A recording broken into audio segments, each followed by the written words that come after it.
Okay, so let's start. So what we are going to do today is some introduction to probability theory. So many of you indicated that you have some familiarity of probability theory, so I'm not going to go through in too much detail, but for those who are rusty in those things, you may get some refresh. I'm going to go a bit fast on the introduction to probability theory, but I'll leave the slides. So for the part that I skipped, you can still take a look at it. And the slides may not be enough, then you can go to your own textbook. The standard textbook on AI or any probability theory introduction is actually okay. All right, so what we do, we can understand probability in two different ways, but we'll just stick to one way for now. So if there's something event, we'll understand the event as a proposition, and we will use, this is actually universal, so we will use these three axioms. So many of the properties on probability is coming from these three axioms, which you are probably familiar with. So every probability should be either between 0 and 1. So here I use A as a proposition. So proposition is something that we know is true or false. Okay, so we can say 0 or 1. So we know how true that this P of A can, A can be. So how probable is A likely to be true? And if you have a proposition that gives tautology, and if you insert that as a P, so P of tautology is always 1. And if you have two mutually exclusive, which I didn't define carefully here, but you can understand as there's no interpretation that satisfies both A and B. Now, if you had these P of A or B, then this is basically adding the two probabilities, each of A, P of A and P of B. Okay? So that's the thing. And now there's a terminology called random variable and possible world. So what we'll see is actually there are some similar concepts that you already did when you were doing the classical logic. Okay. Now logic and probability were actually kind of developed in the separate tracks. So there are certain common things, but sometimes it's confusing because they don't use the same terminology. So let me try to actually relate these things. So what is called random variable is actually not either random and it's not either variable. Okay, you can understand this random variable as something like a multi-valued atom in propositional logic. So the agent is uncertain about its value, but this is about what you can say, either true or false. So for instance, in monkey and bananas domain, location is a random variable, and it has a value called a value of a location. So we say log equals, actually, here is something. So random variable is associated with the domain, and for instance, location is a random variable whose domain is the set of locations. So we write log of monkey, or let's say log equals L1 means that random variable log takes the value L1. Okay. Now when you say log equals L1, that's a proposition, because now you can say whether this is true or false. And then in the probability theory, you actually give the probability measure to this proposition. Okay, so we are just building up on the logical things. Okay, smoking is a random variable whose domain is Boolean. So smoking, you can say either smoking is true or smoking is false. So these are all valid proposition, and then you can assign the probability measure to this. So some numbers between 0 and 1 you can assign to these propositions. But you have to make this probability axiom has to be true. So when you assign the values, let's say smoking is true or smoking is false. So when you add these two measures for smoking equals true and smoking equals false, the probability of each of them, when sum up, it should make 1. Okay, and each of the measures should be between 0 and 1. Okay, so this kind of thing. All right. So now we call possible world in the probabilistic language, but basically you can understand possible world as an interpretation. So we go back into the propositional logic and think about interpretation. It's a possible truth value assignment. Okay, so we talk about slightly more general setting here because the random variables are not necessarily Boolean, but that's actually similar to the multi-valued atom that we already studied.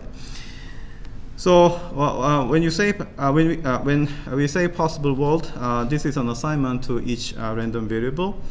So if you have smoking and cancer, they are two random variables, and take Boolean values. Then there are actually 4 possible assignment, and that's actually the same as 4 entries in the truth table. Okay, so this is actually the same as the interpretation. Okay, let me just finish on this thing. So possible world can be identified with an interpretation in the logical language. And we can also utilize the same notions that we use in logic. So we say W satisfies X equals X. So note here that I cannot use the arrow. Okay, so W here is a possible world, and X equals X is a proposition, right? So so this is actually the same as what we say as a satisfaction for propositional logic. So interpretation satisfies the proposition. Okay. So what is new here is, so far it's actually the same as propositional logic. Okay. So what is new here is we are going to assign some probability measure to each of the possible worlds so that they sum up to 1. Okay. So basically, probability of any proposition can be defined as the summation of all possible world that makes this possible world to be true. But this possible world satisfies those propositions. Okay, so we'll see the example. Now, joint distribution is something similar to truth table. We want to say what are the possible probability distribution for each of the random variable. So the domain here is a Cartesian product of each of the domain of the random variables. So let's actually look at the example. So if you have weather and temperature, so weather can have 2 values, sunny or cloudy. Temperature can be either hot, mild, or cold. Then there are actually 2 times 3 possibilities. So there are actually 6 entries in the table. And joint distribution is simply saying that what probability measure do you want to assign to each of the possible worlds. Okay? So you can say that sunny and hot has the measure 0.1, sunny and mild 0.2, and so on and so forth. So if you add up all these things, it must add up to 1. Okay? So that's it. Okay? So in each row corresponds to an assignment and its probability. Nothing new. Now, so this is actually the big table. Sometimes we don't want to talk about each of the possible worlds. We are only interested in the probability that the weather is hot, but I don't care about the probability of temperatures to be hot, but I don't care about the weather. Okay, so how do you do that kind of thing? I'm only interested in the part of the assignment to the random variable, or subset of the assignment of random variables. Then I can actually marginalize out all the rest of the variables, which means that just sum over those variables that do not occur in X. Okay? So if I want to only know about the probability of X being equal X, so here capital X is a random variable and small x is a particular value. Okay? So if I want to know about this, then I can just sum over all the assignment to other random variables. So add up all this probability. Okay. All right. So this maybe is easier to see from this example. So here I want to know what is the probability of temperature to be hot, and what we are given is on the left-hand side table, right? So we are given the joint probability distribution, but we want to know the probability of temperature to be hot. Then you have to marginalize, which is basically sum over all the entries that has temperature to be hot. Okay? So weather can be either sunny or cloudy, doesn't matter. You just add up all these probability measure. Okay? So there are 2 entries that temperature is hot. Okay, just add up all these values. That becomes 0.15. Okay, so you can also fill the rest of the thing. In general, the probability of this thing can be represented as this way. Okay, So basically, just a simple idea. What is the conditioning? So in the conditioning, we are given the new evidence, and it revise our belief. So the probability has to be changed. So for instance, this is actually prior probability, but now we observe that weather is sunny. Okay, then I want to know what is the probability that the temperature is hot. Okay, so now when you say weather is sunny, then there are actually three possible worlds that has weather equals sunny, which is W1, W2, W3. But now W4, W5, W6, they are no longer 0.05, 0.35, 0.20 chance, because they all go into 0, because we already observed that weather equals sunny. Okay, so this goes 0. But according to the probability axiom, when you add up all the tautology should the probability of tautology should be 1.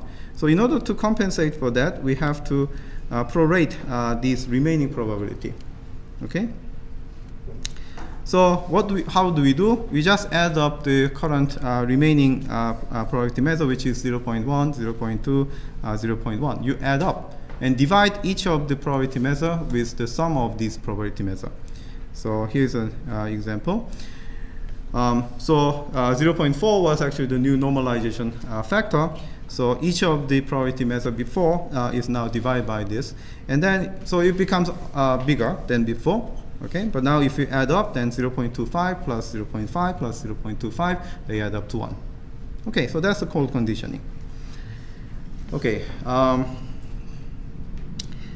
Now, so this is just a summary of what I just said. Okay, for some reason I cannot use any pointer. Okay, so what happens in this conditioning is you're going to use new probability measure, which I denoted by mu. Okay, so before that, mu was the probability measure, but when you observe new things, that it changes your belief. So all the possible world that does not satisfy the new evidence, they will get the new probability measure to be 0, because that's not possible, right? But the rest of them now have to be prorated. Then what we do is the probability of E.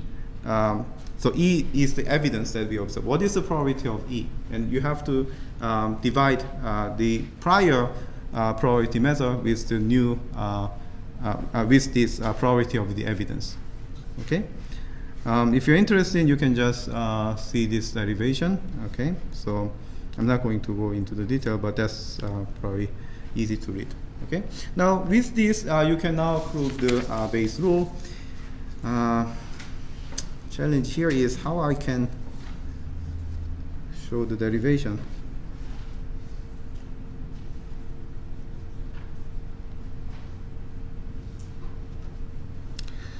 Okay.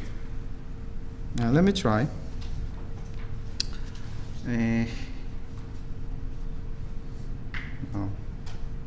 Okay, so let me just use the board for doing this. Okay, so by definition, this is actually what we show in the conditioning. So if you know P of H given E,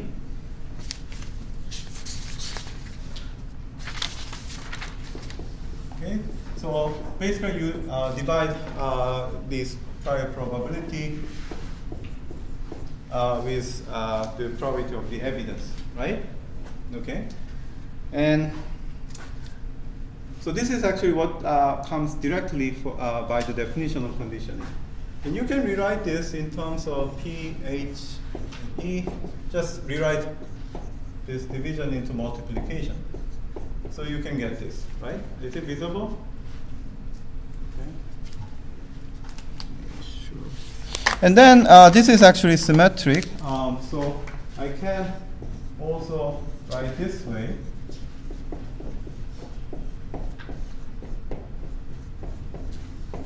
Okay. And these two are the same, right? So conjunction is commutative. So what you get is these two are the same, right? So this one is same as this one. So you can actually say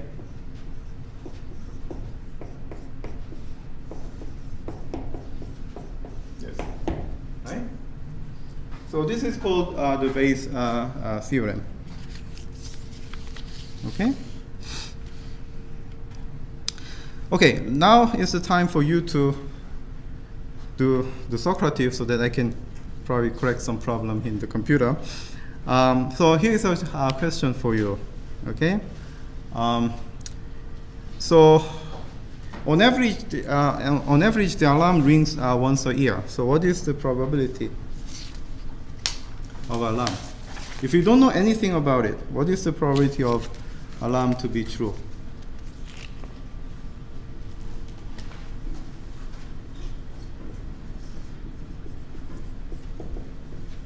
So it's actually 1 out of 165. Okay, so assuming that you have 365 days a year and you're in a particular day, so the alarm rang without knowing anything, the probability of alarm is actually 1 out of 365.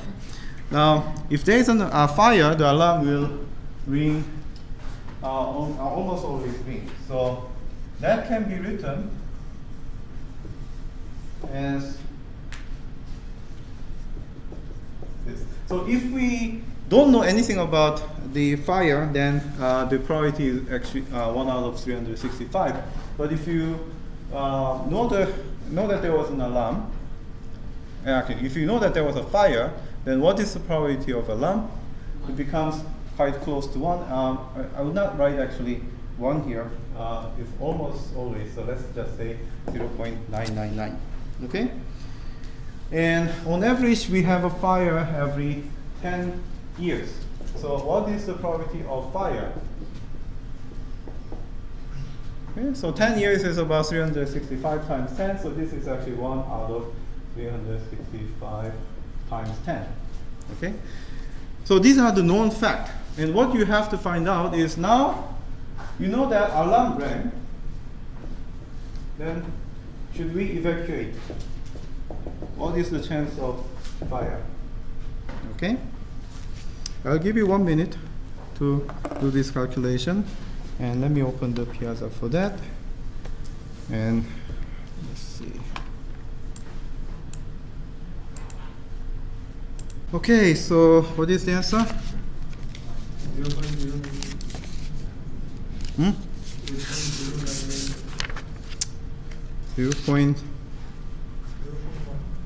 0.1? Okay. So 0. So among these, actually I should have given the choice. C. A, B, C, D? C. Okay, good. So, okay, so I think you can just verify. It's just plugging the number. So what is surprising is actually there's only 1% of chance that there's actual fire, right? Okay. All right. Okay. So now I can use this. So there's a product rule. What we can find out using the conditioning is actually very straightforwardly follow from the definition. So if you want to say P of F1 and F2, that's actually what we know from the conditioning. You can actually find this. So what you do is you want to find you find first the probability of F1 to be true, and then probability of F1, and then probability of F2 given F1. That is same as probability of the conjunction of F1 and F2. And this can be actually generalized. So if you have n variables, n random variables, then you can go into this way. So you can have probability F1, and then knowing F1's value, what is F2 probability, and knowing the previous two, what is probability, and so on and so forth. Okay, this is one way to prove it. Okay. Okay, and there is a marginal independence. This is the definition. So what do we say is there are two random variables, x and y, and we assume that knowing knowing the value of y does not affect the value of x. Then we say that x and y are marginally independent. And this is actually symmetric. So knowing y, if x is marginally independent from y, then also y is marginally independent from x. Okay? So that is the thing. So for example, what about the weather? Weather is actually marginally independent from the result of dying throw. Okay, so it comes 6 in the head, doesn't have anything to do with weather. So we expect that knowing the value of die result does not affect the probability of the weather. So we assume that these two variables are marginally independent. Now if you actually see this, this is really very strong condition. So all values of the capital X and all values of capital Y, okay, this knowing the value of Y does not affect knowing the value of X. Okay, so that's actually quite strong condition. Okay, and here is an example. I'm going to skip it. You can actually just figure it out. So what will be easier, to prove that this distribution is marginally independent versus marginally dependent? Which one will be easier to prove? Marginally independent, you have to check for all possibilities. Okay? But for the marginally dependent, you only need one example that this equation breaks. Okay? So it's actually quite easy to, easier to check that this is marginally dependent. Okay. All right, so I give 2 examples, one for dependent and one for non-independent. There is a similar notation called conditional independence. And the only difference is here we actually know additional fact where we don't actually change this observation. So knowing the z, having the z, okay, knowing which value of y actually does not affect the probability of x. And that's, we say that x is conditionally independent of y given z. Okay? Are we together? All right, so let me test you. These 2 questions, yes or no question. Okay, let me use the Socrative to do that. Let's go back.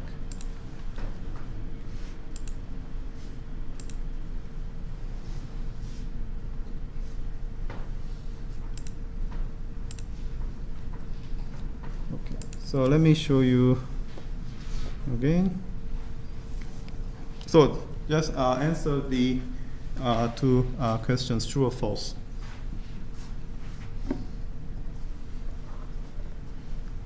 So first question is, if x and y are conditionally independent given some z, is x and y marginally independent? And the second is vice versa. If you know that x and y are marginally independent, are they conditionally independent given any z?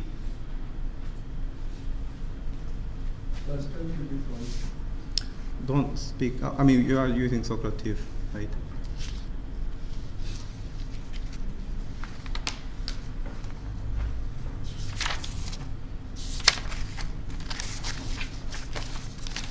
Okay, done?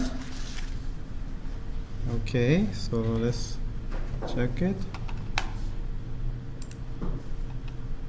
Okay, false, true, no, yes, false, true, false, true, false, true, yes, no, yes, no. Amazing. Very few people, maybe 1 person, got the correct answer, and all of you are wrong. Okay, so what is the answer? It's actually false, false. That's the answer. Okay.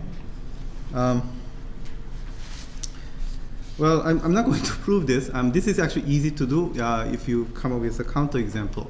Okay, so well, this is so let's see. So I'm giving you just some intuitive example, which doesn't necessarily mean that is the case. But as you see from this, these variables, these 2 notions of independence do not actually entail each other. Okay, so all possibility is there. You can read this example. Okay, so the reason that we are talking about conditional independence is because this is actually very essential for understanding Bayes network. So far we are done with the basic idea of probability. But let's now see why this pure probability theory was not adopted in AI in the early days. So people wanted to compute the probability of certain event, which is very natural thing to do. So I want to compute P of A, B, C, D. What is the probability that A has certain value, B has certain value, C has certain value, and D has certain value? Okay, so I can compute this using this chain rule or product rule. Okay, now if I want to compute this way, what is the size of my joint distribution table? Let's think about it. So if you want to represent P of A, okay, let's assume that all values are Boolean for simplicity. Okay, so if I want to store the information about probability of A, what is the size of the entry? How many entries do we need? 2? Not necessarily. 1, because it's either true or false. If you know the probability of true, then 1 minus that is the probability of being false. So to save these things, we only need one entry in the probability joint distribution table. Okay, so the size is short. What about the second one? P of B given A. So here we are using the random variables A and B, but what it represents is actually the probability table. So knowing the value of A, what is the value of B, right? How many entries do we need in the probability table? 2. So here, for instance, I need to know when A is either true and A is false, right? So in this case, what is my probability of B? Okay, let me write this way. So A equals true, A equals false, and probability of B equals true. So this is the kind of probability table that we are talking about, right? If we know this, A is true, this can be 0.6, or this can be 0.2, okay? Then you can infer that probability of P being false. What is the probability here? 0.4 and 0.8. So you can infer this later by doing the probability axioms. But this is an essential entry that you have to store, right? So you need 2 entries. Okay. What about the next one? 4. What about the next one? 8. So if you add up all these things, how many? 15. That's a 15. So you need 15 entries. Okay. Now, as you can see, in general, this goes exponential, right? It's actually 2 to the power of 4 minus 1. Okay. Now, if we happen to know the conditional independence, and let's say one independence that we know is D is conditionally independent of A and B given C. So if we know C, then knowing A and B does not affect the value of D. Okay? So this part can be simplified, because since I know C, whatever the value assignment for A and B does not matter. So what I can store in the probability table is only this information. And what is the size here? 2. Okay? So then I can save from 8 to 2. So this entry will be 9. Right? So 1 plus, these are still the same. I assume the others are the same. So 1 plus 2 plus 4 plus 2 is 9. Okay? So as long as you can extract more conditional independence, it has a potential to save the size of the probability table to be stored. Okay, so this is called compactness. Under the independence, we can gain the compactness, and that leads to the idea of Bayesian network. Okay, so in Bayesian network, you probably have seen this kind of thing before, or if you don't, that's okay. I can just introduce the quick idea. It has 2 components. One is a directed graph, and another is a probability table. Now, the graph is to encode the independence assumption, so that you can actually store the minimal information possible. Okay, so this is actually the kind of textbook example in Bayesian network, originally by Julia Paul. So you can read it like some knowledge. So if there's a burglary, it causes alarm to be ring. If there's an earthquake, it also causes alarm to be ring, right? And if alarm rings, then John calls somebody, and also Mary calls. Okay? So here, so in each of these nodes is associated with the probability table. So this node, this node has this information. Okay, so for the node that has no parents, you can actually just save only one information here, right? Okay, so I wrote actually two cases when A burglary is true or burglary is false. Okay. So this is actually one information. For the earthquake, you can have this table. For the alarm has two parents.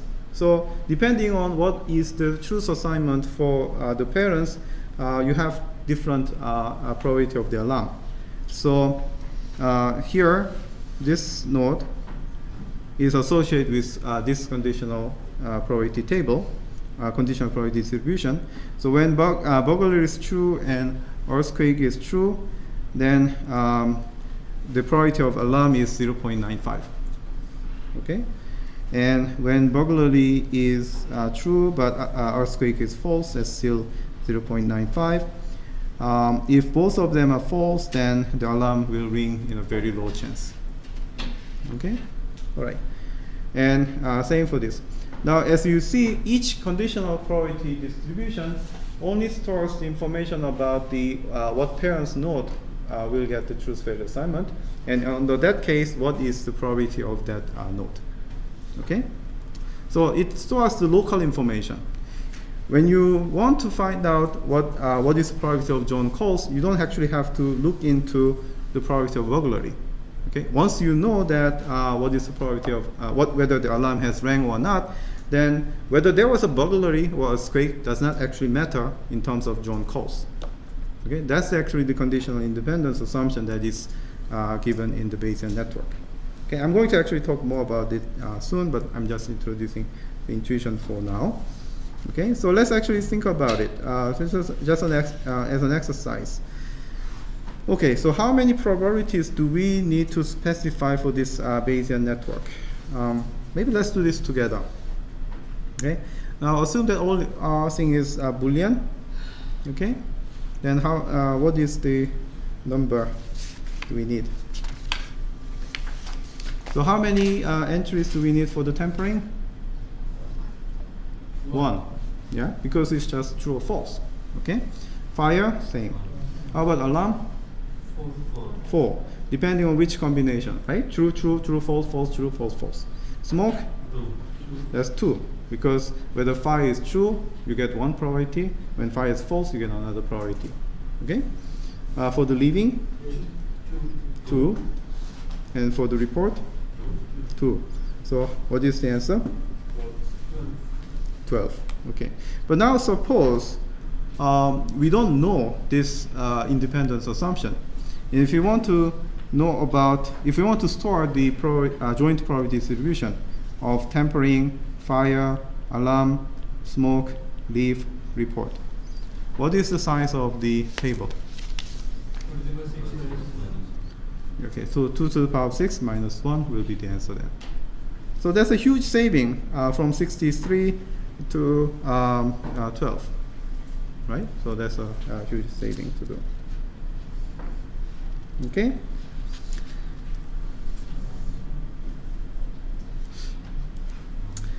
Okay, so that's it. And all these are just what I said, so I'm going to skip this.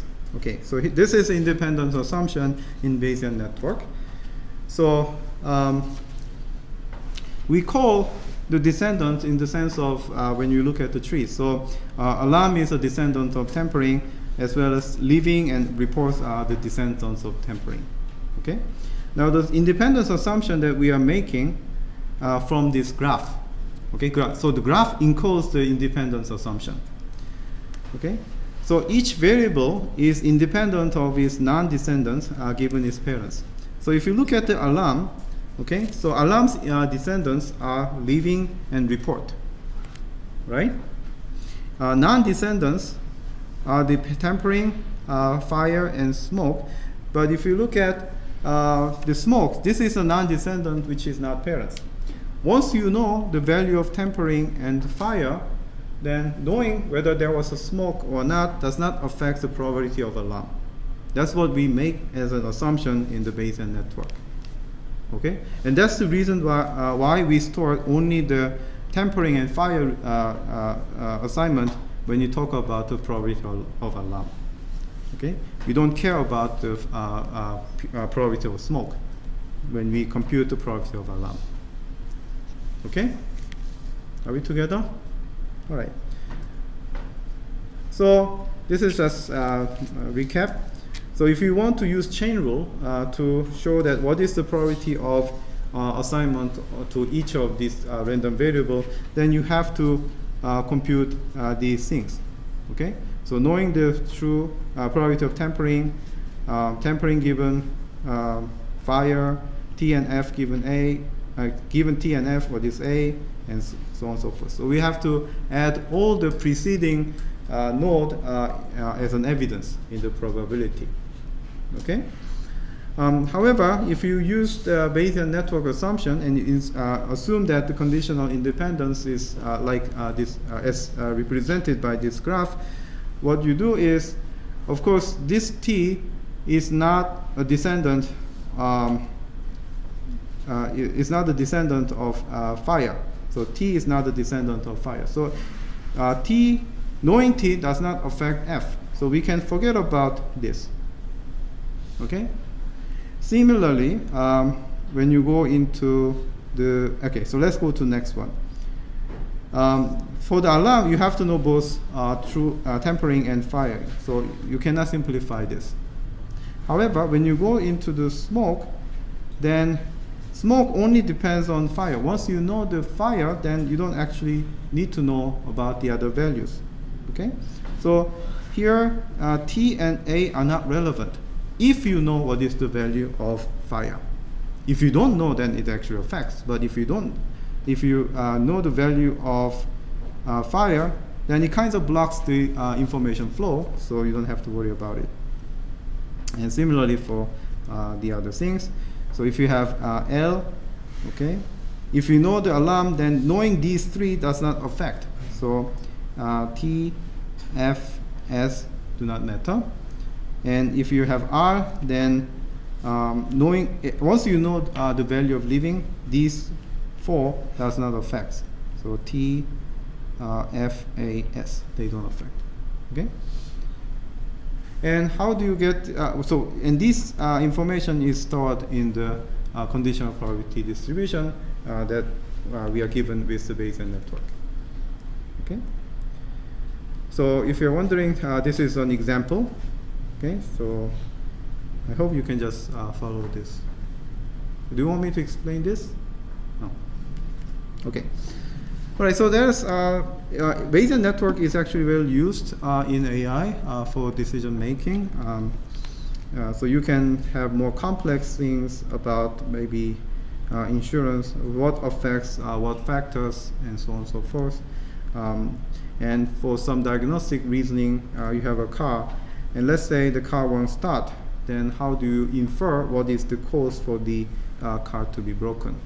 Okay, so like the Bayes theorem, what you know is what causes the effect. But when you use this thing, you're observing the outcome and you want to infer the cause.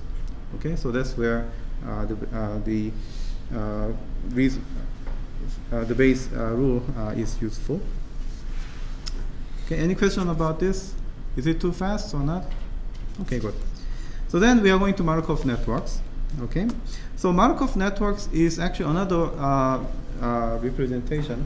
How many of you have learned Markov network? Some of you. Okay, good. Right. So many of you actually didn't do that because it's actually less taught in AI class. So Bayesian network is a directed graph. The change here is undirected graph. Okay, so it's a similar idea, but there are also differences. First, we have given an undirected graph. Okay. Another thing is we are given the so-called potential function that is not into the node, but into the so-called clique. You remember what is clique? When we do the ASP, okay, it's a complete subgraph, right? So some table is assigned to the clique. So here we are considering just very simple example. So let's assume that this is a clique, okay, and this is a clique, and this is clique, and this is clique, okay. So each of clique, there is a probability table, and not the probability table, some distribution table. And if you look at this, the first part here is assignment to those random variables. So A being false, A being true versus D0, D being false, and D being true. Okay, so there are actually 4 possibilities, and each of the 4 possibilities or 4 interpretations are associated with some numbers. Now you look at this number; they are not necessarily probability, and they are actually not probability.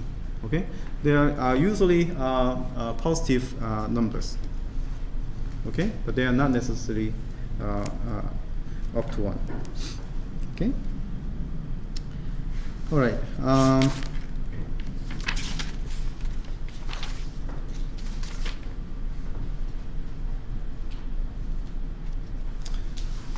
Okay, so this particular example is so-called misconception example. Let me see if I have it. Yeah. So what happens here is this. There are 4 students, A, B, C, D, and the professor says something ambiguous, and it creates certain confusion. Okay, so here so each of them has either misconception or not. So A1 means actually the student A has a misconception, and A0 means that student does not have the misconception. Okay. So, and the method here says how strong is that link. Okay. So, for instance, here, if you look at the table for D and A, they tend to kind of agree, right? So this information can be flowing between the students. So A and D talk together. If A don't have misconception and D doesn't have misconception, it gets the number 100. Okay, and if both of them also have misconception, they also get 100. Roughly meaning is they actually tend to agree with each other. Okay. Now D0, so D doesn't have misconception, but A has misconception, has only number 1, which is very low number. So they don't tend to disagree. But if you look at C and D, then they tend to disagree. C and D are not agreeing with each other. Okay. Similarly, if you have B and C, they tend to agree. And for A and B, when A and B both don't have misconception, it gets the number 30. And also, if they both have misconception, they get number 10, but that's not symmetric. Okay? And this method is actually less than the previous one. Okay? So what this number represents, it doesn't have clear idea as Bayesian network. In the Bayesian network, it was actually the probability of that node being true given the parents. But you will see that actually probability, it didn't define the probability yet, but this is actually a bit more, in a sense it's more flexible, but also it's a bit less structured than the Bayesian network. Okay? So this is what I actually already said. So something to think about is, so note here that A and D talk to each other, but A and C do not talk to each other directly. Okay? But can we say that A and C are independent since they don't talk? And I already gave the answer here. Okay? It's not, because A may have talked with B and B may have talked with C. Right? So through this information flow, A and C are kind of affecting each other. Right? But what about the case if we know that the value of B and D? If we know that B has misconception and D has no misconception, for example, okay? Then the value of C does not affect the value of A. Okay? So that's the assumption, that independence assumption that is making in the Markov network. Okay? So here we know that if we know the B and D, then knowing C does not affect A, and vice versa. Similarly, symmetric way, B and D are independent from each other if you know the value of A and C. Okay, and this is a standard example that Bayesian network cannot capture. Okay, the reason for that, roughly speaking, is actually undirected graph. There is no direction here. In the Bayesian network, you have to have a direction. Okay, so there is certain difference there. I'm not going to go into the detail about this, but if you are curious, there is actually a way to turn any Bayesian network into Markov network, and also vice versa. But that translation involves some extra construct. Okay.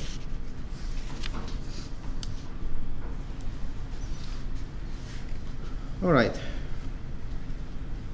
So yeah, I said this before. What does this factor represent? Okay.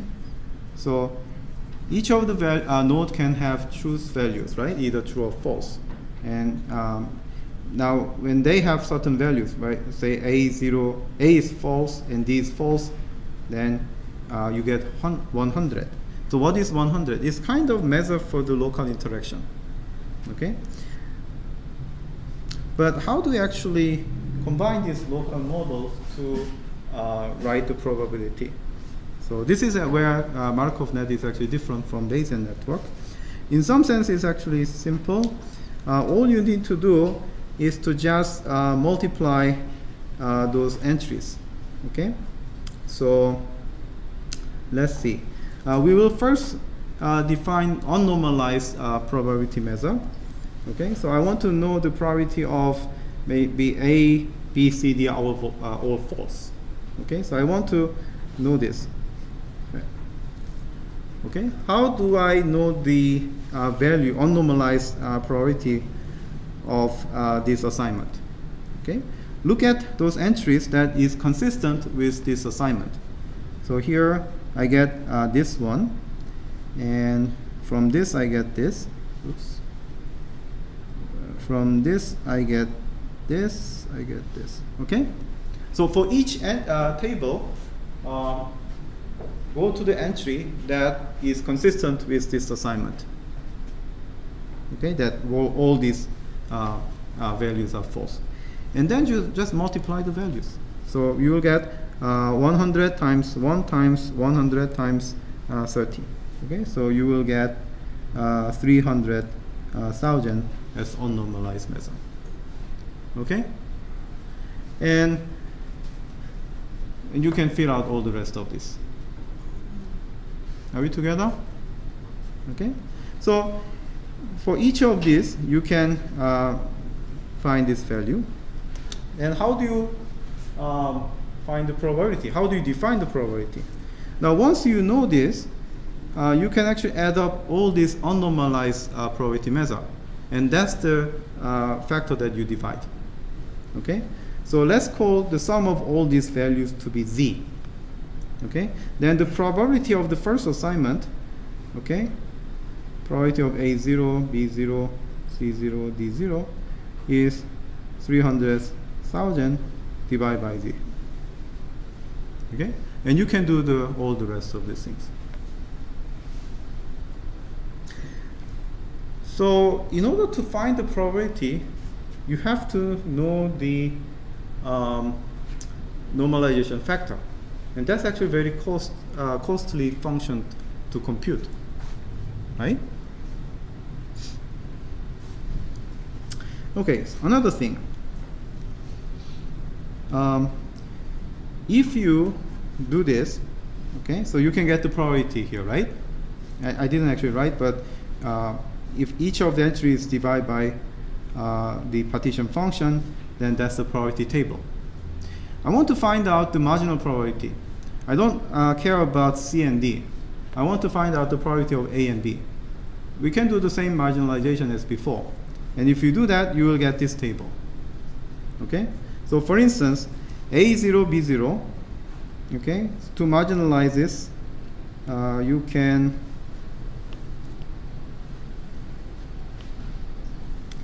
go to all the entries actually that has A0, B0, right? And you add up all the probability there, then you will get this number.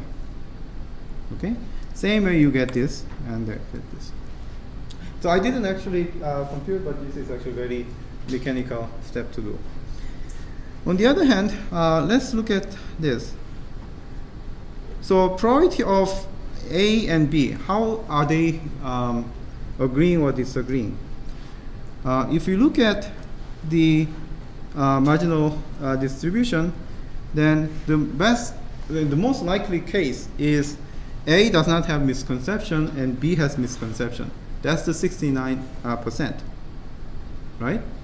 But if you look at the local table here, this is only 5, right? That's not the most probable case.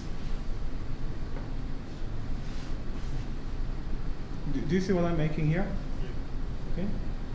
So local table and the marginalized probability does not coincide.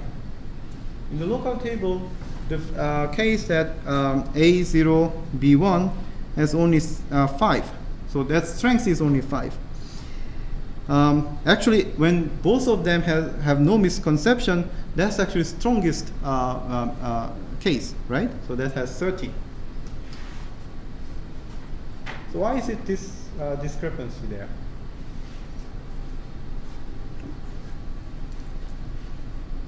Because they are not considering effects propagated by the Exactly. Yeah. True. So that's actually the point. If you look at this information, this link is only about that particular local interaction. But there's another interaction that you just pointed out. It goes this way around. Okay. So let's actually look at this. Why this guy gets this much of probability? So A0, B1, okay, they have only 5. Okay. Now, okay, so A0, B1 has only 5. But B1, C1 has 100. Okay. And C1, D0 has 100, okay, and D0, A0 has 100. So if you go into this route, you actually have a stronger interaction. Okay. Well, let's say this way. If you look at these things, B and so here we are talking about why this is the case. A and B are disagreeing. Okay. It's because B and C tend to agree, and C and D tend to disagree, and D and A tend to agree. So basically, they tend to disagree if you follow this link, because they agree, but they don't agree, and they agree. So in the end, if you go this route, then A and B tend to disagree, while the local interaction is saying that they are kind of agree. Okay? Yeah, that's fine. It doesn't matter. The direction doesn't matter because we are all multiplying the same number anyhow. Can it go into internal like this? No, it's not. It's because the priority is defined in this way. Okay, good. So let's summarize. So in the Markov network, we are given some random variables. And if you want to compute these things, you're just multiplying all the local interaction and divide by the z, which is the sum of all unnormalized measure. Okay. And okay, so that's one thing. Now, if it happens to be the case that all the probability is actually non-zero, then you can rewrite this probability in terms of so-called log linear model, which is instead of just multiplying these functions, you can say exponential of this summation, where this sum is actually linear. Okay? So, yeah, okay.